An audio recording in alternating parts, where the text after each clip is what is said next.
Ginawa ko si milyonaryo ng fake, fake, fake. Fake ang aking napasukan. Yung si Nining. Yuta kong magandang si Neneng, dati-rati ay kay Hinhi. Hali yung kay Max, Yung kanta yung kay... yung Sugtain Town. Iandam na ko ang tanan. Si Janet Basco, ginawa ko rin. Yung pakiramdam ko ba?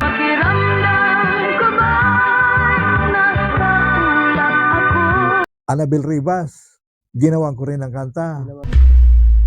Bakit iniwan mo? Bakit iniwan mo ako? Yun yung ginawa ko na kay Vivian Pe. At kung ikaw ay may ibang mahal, Gusto kong marinig ang kwento mo, kakwentay. Gusto kong marinig ang payo mo, kakwentay. Nung magpunta naman ako ng Makati, nakilala ko si Emil Luciñada. Yung kumanta ng pasumpa-sumpa ka pa. Milyonaryo. Si Milyonaryo. Oo. So, naging kaibigan ko doon. Tapos ito nakakatawa. Meron akong ginawa na kanta na para kay Cynthia Garcia dapat. Approve na. Sabi sa akin, ito na. Nung binalikan ko, alam mo ba, sarado na yung Zodiac. Anak ng waiting, sarado na. Okay na sana. Okay na sana, may bag, may, siguro 1970, 78 yata yun. Mga ganun. Mga gano'n, oo. Sabi ko, kauna-unahan sana yun. De, ano nangyari dito? Iba na yung yun. Baka lumipat lang. Wala talaga. Nagsarado talaga. Nagsarado. So, madalit salita, yung connection ko nawala na naman. Oo. Ipalibhasa, nasa puso ko talaga. Ngayon, binata pa naman ako noon. Wala pa masyadong iniisip masyado. So, nagpupunta ako doon sa GLB building. Kasi nga, nandoon yung mga recording company. De, tambay-tambay doon. Nakilala ko yung sila, Boy Christopher, Benny Saturno, si parang Ray Apwad. Madami pa na mga kumbaga sa composer. mga artista, yun din ang tambayan ng mga Composer. Oo, kasi nga, isang building lang, doon na lahat Doon, so madalit salita, yun. Tapos nakita ko uli si Emil Luciñada. Oo, sabi niya, Itong, ganyan. Sama kita. Sabi ko noon. Saan? Yung pala, nasa WIA Records na siya. Lumipat na pala. Lumipat na si Emil. Sa WIA Records, tama-tama, gumagawa si Max Orban. Oo.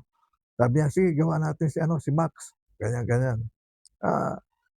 Ay hindi pa naman ako ganun kahusay talaga, lalo na Bisaya yung Kasi, ginawa namin. Kumbaga bagito ka. Pero, Bagito pa. Tapos ito na, gawa kami kay Max Orban. Tapos tama-tama, gumagawa rin si Annabel Rivas.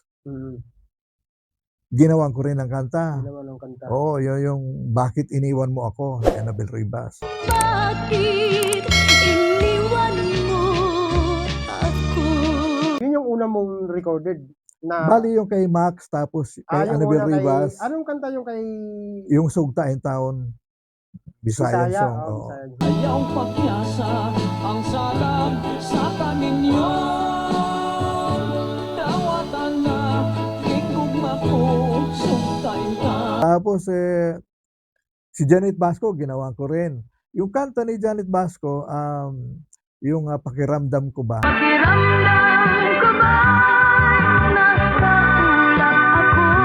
Alam mo ba na hindi ko alam, isinali nila sa Malaysian Song Festival. Wow.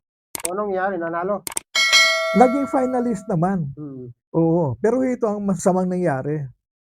Nung nanalo si Janet Basco sa kanta ni Nonoy Tan na You Made Me Live Again, ang sabi ni Bilyatan, gawan si Janet Basco ng kanta, record ng puro English. English songs. English song. Oo. Paano yun Yung sa'yo? sa akin, Tagalog Di paano yan? Anak ng pati, di naiwanan. Ang problema, Natapyas tuloy sa'yo. hindi lang isang album na gawa doon kumbaga natabunan yung sa'kin. Hmm, So, ayan. oo, ngayon, gumagawa na rin ako sa mga indie yung mga maliliit na recording company. Yun yung ginawa ko na kay Vivian Pe. Mm. Yung kauna-unahan kong Gold Record Award. Anong title nun? Kung At kung ikaw ay may ibang mahal, bali 4 na kanta rin yung ginawa ko sa kanya.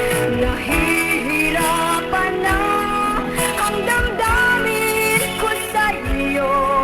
Saan na ba ang mga pangako naliligaya itong abang puso?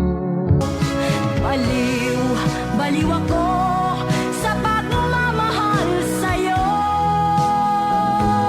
Ito na nakakatawa sa Kong. Gold record siya. Hmm. Bibigyan siya ng award kay Inday Badiday.